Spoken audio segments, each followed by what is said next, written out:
என் company என்ன கேட்க தெரியுமா? ஏன் பேஷண்டே இல்லையா? பேஷண்ட் இல்லாம எப்படி இருக்கும் சார்? ஓபியே கம்மியா தான் சார் இருக்கு. ஓபி எப்படிப்பா கம்மியா இருக்கும்? யாருக்கும் நோய் நொடியா வர மாட்டேங்குதா? இப்படிதான் கேக்குறாங்க. பார்மசி கம்பெனி எல்லாம் வந்து கியூர் பண்றதுக்காக மாத்திரை கண்டுபிடிக்கிறது இல்ல, கஸ்டமர்ஸை உருவாக்குறது தான் மாத்திரை கண்டுபிடிக்கிறாங்க. அதை நாங்க வித்து வேற கொடுக்கணுமா? கேப் மாறினாலும் கேப் மாறிங்க, உலகமாக கேப் மாறிங்க.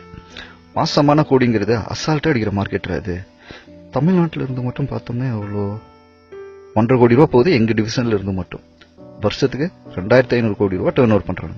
இப்ப நான் தீனி திம்பானுங்க, என்னென்ன பண்ணிருப்பானுங்க, என்னென்ன பண்ணுவாங்கன்னு யோசிச்சுப்பாரு. கிஃப்ட் கொடுத்து எழுத வைக்கிறது, காசு கொடுத்து எழுத வைக்கிற டாக்டர் 10,000 ரூபா கொடுத்தா ₹1,00,000 பண்ணும் 10 மாசத்துக்கு. இதெல்லாம் என்னப்பா அடியால் காசு கொடுக்குற மாதிரி இல்ல? இந்தியாவில் வந்து அதாவது WHO அலோவ் பண்ண மாலிகுல்ஸ் வந்து 180 தான் காம்பினேஷன்ஸ். ஆனா யூஸ் பண்றது 1800. நிம்சலைன் ஒரு மாலிகுல் இருக்கு. A single dosage of Nimslide will cause severe liver problems. ஆனா இங்க இன்னும் சப்போர்ட் பண்ணிட்டு இருக்காங்க நிறைய பேர் இருக்காங்க.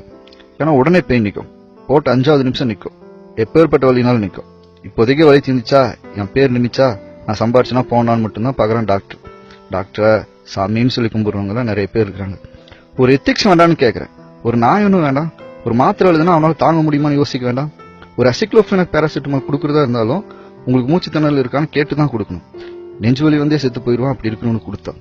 அவன் சொல்லியிருப்பான் டாக்டர் மாத்திரை கொடுத்ததையும் சரியாயிடுச்சுன்னு. கொஞ்ச நேரத்துல திடீர்னு நெஞ்சு பிடிச்சிட்டு செத்து போயிடுவான்.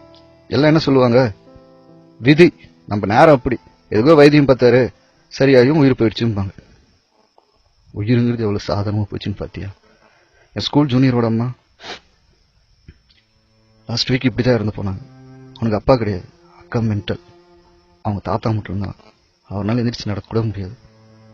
இந்த பையன் இப்பதான் டிகிரி முடிச்சிருக்கான். பாவம், என்னால நிக்க கூட முடியலங்க. அசால்ட். எவன் எக்கெட்டு போனா எனக்கு என்னப்பா அப்படிங்கிற அளவுக்கு அசால்ட். மேகலான ஒரு டாக்டர் கிட்ட செஃபிசியம் அசித்ரோமைசின் மாலிகுல் பத்தி எக்ஸ்பிளைன் பண்றப்ப கேட்டாங்க, இந்த மாலிகுல் எதுக்கு பாண்டு?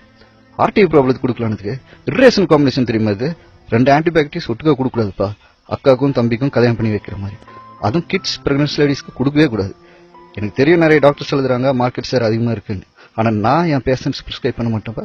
வேற மாலிகுல் சொல்லுப்பாங்க.